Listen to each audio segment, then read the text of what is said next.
ನಮಸ್ಕಾರ. ಇಂದಿನ ಸ್ಪಿರಿಚುವಲ್ ಜರ್ನಿಲಿ ಈ ಕಾರ್ಮಿಕ್ ಲೂಪ್ ಅಥವಾ ಕಾರ್ಮಿಕ್ ಡೆತ್ ಅಂದರೆ ಏನು, ಇದರಿಂದ ನಾವು ಹೇಗೆ ಆಚೆ ಬರೋದು, ಇದರಿಂದ ನಮ್ಮ ಜೀವನದಲ್ಲಿ ಯಾವ್ಯಾವ ಥರ ಸಮಸ್ಯೆಗಳಾಗ್ತಾ ಇದೆ, ಇದನ್ನು ನಾವು ಹೇಗೆ ಕಂಡು ಹಿಡ್ಕೋಬೋದು, ಹಾಗೆ ಇದು ಪದೇ ಪದೇ ನಮ್ಮ ಲೈಫಲ್ಲಿ ಆಗೋದಕ್ಕೆ ಅಥವಾ ಬರೋದಕ್ಕೆ ಏನು ಕಾರಣ ಅನ್ನೋದನ್ನ ಈ ಸಂಚಿಕೆಯಲ್ಲಿ ತಿಳ್ಕೊತಾ ಹೋಗೋಣ. ಮೊದಲನೇದಾಗಿ ನಾವು ತುಂಬ ಸಲ ಕೇಳಿರ್ತೀವಿ ಕಾರ್ಮಿಕ್ ಲೂಪ್. ಏನಿದು ಕಾರ್ಮಿಕ್ ಲೂಪ್ ಅಂತಂದರೆ, ಅಥವಾ ಪ್ರತಿಯೊಬ್ಬ ಮನುಷ್ಯನಲ್ಲೂ ಇದು ಅನುಭವಿಸೇ ಇರ್ತಾನೆ.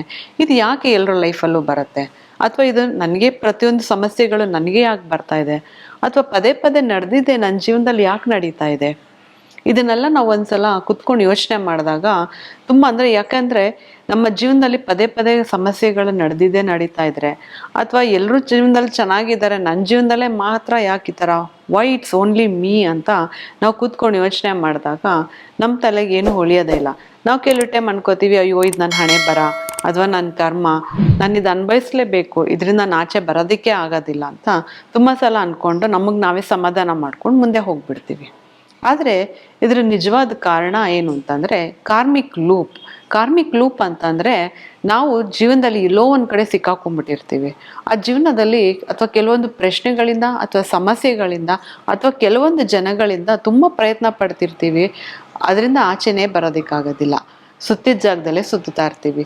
ಎಷ್ಟೇ ಪ್ರಯತ್ನ ಪಟ್ಟರು ಅಥವಾ ನಾವು ಎಷ್ಟೇ ಎಫರ್ಟ್ ಹಾಕಿದ್ರೂ ಎಲ್ಲಿ ಸ್ಟಾರ್ಟ್ ಮಾಡಿರ್ತೀವಿ ಕಡೆಗೆ ಅಲ್ಲಿಗೆ ಬಂದು ನಿಲ್ತೀವಿ. ಇದಕ್ಕೆ ನಾವು ಕಾರ್ಮಿಕ್ ಲೂಪ್ ಅಂತ ಹೇಳ್ತೀವಿ. ಇದು ಏನಕ್ಕೆ ಬರುತ್ತೆ, ಅಥವಾ ಇದು ನಮ್ಮನ್ನ ಅಂದರೆ ಕೆಲವು ವ್ಯಕ್ತಿಗಳನ್ನೇ ಯಾಕೆ ಕಾಡತ್ತೆ, ಇದು ಸೆಲೆಕ್ಟೆಡ್ ಪೀಪಲ್ಗೋಸ್ಕರ ಮಾತ್ರ ಬರೋದಾ, ಅಥವಾ ಪ್ರತಿಯೊಬ್ಬ ಮನುಷ್ಯನೂ ಇದನ್ನು ಅನುಭವಿಸಿರ್ತಾನ? ಇದು ತುಂಬ ಜನಲ್ಲಿ ಕಾಡೋ ಪ್ರಶ್ನೆ. ಇದರಿಂದ ನಾನು ಹೇಗೆ ಆಚೆ ಬರೋದು, ಅಥವಾ ಇದೆಲ್ಲ ನನಗೆ ಯಾಕೆ ಆಗ್ತಾ ಇದೆ, ನಾನು ಅಷ್ಟೊಂದು ಕೆಟ್ಟೋನ ಅಥವಾ ನಾನು ಅಷ್ಟೊಂದು ಪಾಪ ಮಾಡಿದ್ನ ಅಂತ ಎಷ್ಟೋ ಸಲ ನಾವು ಕೇಳ್ಕೊಳ್ಳೋದಿದೆ. ಏನು ಅಂತಂದರೆ, ಒಳ್ಳೆಯವ್ರಿಗೆ ಯಾವಾಗಲೂ ಕೆಟ್ಟದಾಗ್ತಾ ಇರುತ್ತೆ. ನಾನು ಏನೋ ಒಂದು ಒಳ್ಳೇದು ಮಾಡೋಕ್ಕೆ ಹೋಗ್ತೀನಿ, ಅದು ನನಗೆ ರಿವರ್ಸ್ ಆಗಿ ಕೆಟ್ಟದಾಗಿ ಬರುತ್ತೆ. ಅಥವಾ ನಾನು ಏನೋ ಒಂದು ಒಳ್ಳೇದೇ ಹೇಳಕ್ಕೆ ಹೋಗ್ತೀನಿ, ಬಟ್ ಜನ ಅದನ್ನು ತಪ್ಪಾಗಿ ತಿಳ್ಕೊಂಡು ನನ್ನನ್ನೇ ಮಿಸ್ಅಂಡರ್ಸ್ಟ್ಯಾಂಡ್ ಮಾಡಿಕೊಂಡು ಕಡೆಗೆ ನನ್ನನ್ನೇ ಕೆಟ್ಟವರಾಗಿ ಮಾಡಿಬಿಡ್ತಾರೆ.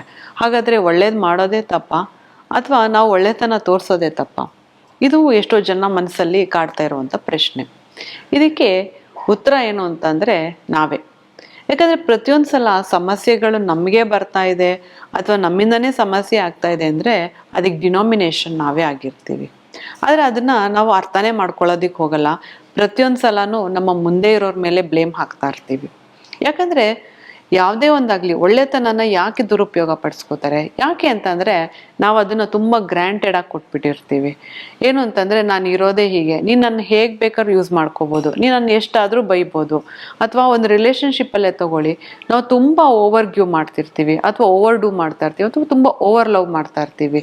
ಅವ್ರು ಕೇಳ್ದೇ ನಾವೆಲ್ಲ ಕೊಡೋಕ್ಕೆ ಶುರು ಮಾಡಿಬಿಡ್ತೀವಿ. ಇದಕ್ಕೆ ಮೂಲ ಕಾರಣ ಏನು ಅಂತಂದರೆ ನಮ್ಮ ಚೈಲ್ಡ್ಹುಡ್. ಯಾಕಂದರೆ ಪ್ರತಿಯೊಬ್ಬ ಪೇರೆಂಟಿಂಗಲ್ಲೂ ನಾವು ಅಬ್ಸರ್ವ್ ಮಾಡ್ಬೋದು, ತಂದೆ ತಾಯಿ ಭಯದಿಂದನೇ ಅಥವಾ ನಮ್ಮ ಪಾಲನೆ ಪೋಷಣೆ ಮಾಡಿರೋರು ಭಯದಿಂದನೇ ನಮ್ಮನ್ನ ಸಾಕಿರ್ತಾರೆ. ನೋಡು, ನೀನು ಹಾಗೆ ಮಾಡಬಾರ್ದು, ಹೀಗಾಗ್ಬಿಡತ್ತೆ, ನೀನು ಹಿಂಗಿರಬೇಕು, ನೀನು ಹಂಗಿರಬೇಕು, ಈ ಒಂದು ಬೌಂಡ್ರೀಸಲ್ಲೇ ನಮ್ಮನ್ನ ಬೆಳೆಸ್ಬಿಟ್ಟಿರ್ತಾರೆ. ನೀನು ಇವಾಗ ಗಲಾಟೆ ಮಾಡಿದ್ರೆ ಗುಮ್ಮ ತಾಯಿ ಬಂದು ಹಿಡ್ಕೊಂಡು ಹೋಗ್ತಾನೆ, ಇದು ಒಂದು ಭಯ.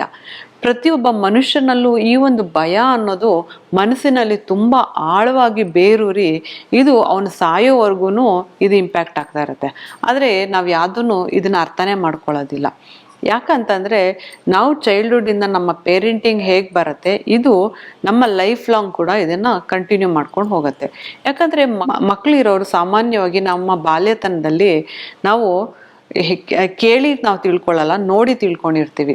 ಈಗ ನಮ್ಮ ಪೇರೆಂಟ್ಸ್ ಹೇಗೆ ರಿಯಾಕ್ಟ್ ಮಾಡ್ತಾರೆ ಅಥವಾ ಹೇಗೆ ಬಿಹೇವ್ ಮಾಡ್ತಾರೆ, ಫ್ರೆಂಡ್ಸ್ ಯಾವ ಥರ ಬಿಹೇವ್ ಮಾಡ್ತಾರೆ, ಅಥವಾ ಅವರು ನಮ್ಮ ಒಡನಾಟ ಹೇಗಿರುತ್ತೆ, ನಮ್ಮ ಜೊತೆ ಹೇಗಿರ್ತಾರೆ, ಅಥವಾ ನಮ್ಮ ಸುತ್ತಮುತ್ತ ಇರೋ ವಾತಾವರಣವನ್ನು ಪ್ರತಿಯೊಂದು ಒಂದು ಮಗು ಅಬ್ಸರ್ವ್ ಮಾಡ್ತಾ ಇರುತ್ತೆ.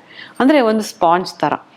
ಈ ಸ್ಪಾಂಜ್ ಏನಾಗುತ್ತೆ, ಇವಾಗ ನೀರ್ ಮೇಲೆ ಹಾಕಿದ್ರೆ ಅಲ್ಲಿರುವಂಥ ನೀರನ್ನ ಹೇಗೆ ಅಬ್ಸರ್ವ್ ಮಾಡುತ್ತೆ, ಅಥವಾ ಒಂದು ಗಲೀಜ್ ಮೇಲೆ ಹಾಕಿದ್ರೆ ಆ ಗಲೀಜನ್ನ ಹೇಗೆ ಅಬ್ಸರ್ವ್ ಮಾಡುತ್ತೆ, ಹಾಗೆ ಬಾಲ್ಯತನದಲ್ಲಿ ಯಾಕಂದರೆ ಒಂದು ಮಗುವಿನ ಮನಸ್ಸು ಅಂತಂದರೆ ಒಂದು ಖಾಲಿ ಸ್ಲೇಟ್ ಥರ ಇರುತ್ತೆ, ಅದರಲ್ಲಿ ಏನೂ ಇರೋದಿಲ್ಲ. ಸೊ ಇದು ಏನು ಒಂದು ಅಬ್ಸರ್ವ್ ಮಾಡ್ಕೊಂಡು ಬೆಳೀತಾ ಹೋಗುತ್ತೆ. ಅದೇ ನಮ್ಮ ಜೀವನ ಪೂರ್ತಿಯಾಗಿ ಇರುವಂಥದ್ದು ಮತ್ತು ಬರುವಂಥದ್ದು. ನೋಡಿದ್ರಲ್ಲ ವೀಕ್ಷಕರೇ, ಇಂದಿನ ಸಂಚಿಕೆಯಲ್ಲಿ ಕಾರ್ಮಿಕ್ ಲೂಪ್ ಅಂದರೆ ಏನು ಅಥವಾ ಕಾರ್ಮಿಕ್ ಪ್ಯಾಟರ್ನ್ ಅಂದರೆ ಏನು ಇಂದಿನ ಸಂಚಿಕೆಯಲ್ಲಿ ನೋಡ್ತೀವಿ. ಹಾಗೆ ಮತ್ತಷ್ಟು ಮಾಹಿತಿಗಳೊಂದಿಗೆ ನಿಮ್ಮ ಮುಂದೆ ಬರ್ತೀನಿ. ನಮಸ್ಕಾರ.